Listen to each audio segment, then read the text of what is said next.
ဆက်လုပ်ပြန်တော့သွားရဲလေးစာလေးသိတာမသိရှင် ဒါပေမဲ့ကျွန်တော်အိတ်ဘက်ပိုင်းတစ်ခါမှခီးတယ်လည်းမဟုတ်ဘူးမင်းမြန်ပြီးသွားတော့သိမှာပါ ကျမကလမ်းမလား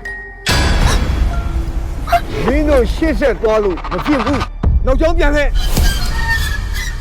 ဒါဆီယမာကြီးတော်တဝေကျော်ရဲ့ရုပ်ကံဝေးဖွာလာတဲ့ကလေးအတွက်အဆဆအရာရာဒီကိဟာပဲတာဝေယူတယ်ဆိုတဲ့သဘော ကျမဒီကလေးလေးကိုမွေးပြီးရတယ်ပြန်ခေါ်သွားမှာပါ ကျမဒေါက်တာသက်ဝေကျော်ပါတွေ့ရတာဝမ်းသာပါတယ်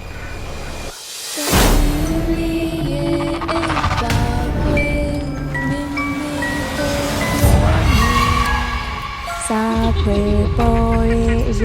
မကွယ်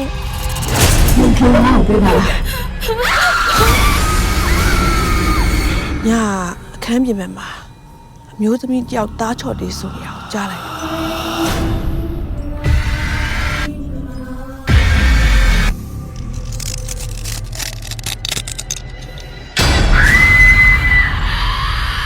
ဒီမှာတရေတော်နည်းနည်းခြောက်တယ် လောက်တောင်တရေချောင်းနေရဲဆိုရင်ဘာလို့စနေရသေးလဲ ဒီမှာတရေခြောက်လို့မနေရဲပဲပြင်မှာသွားနေရင်နားကားသွားကြမှာပဲလေ ဒီခြံထဲမှာလေဆန်လကူးပင်ကြီးတယ်ပင်ရှိရတာ သူမိုက်ဘလို့သိရလဲ ဒီကိုရောက်လာပြီပဲဘာမှမကူနဲ့တော့အားလုံးအဆင်ပြေသွားပြီလို့သာအောက်မေးလိုက်မင်းကလေးမွေးပြီးရင်ငါ့ကိုပြီးပြီးခဲ့ မပေးခဲ့နိုင်ပါဘူး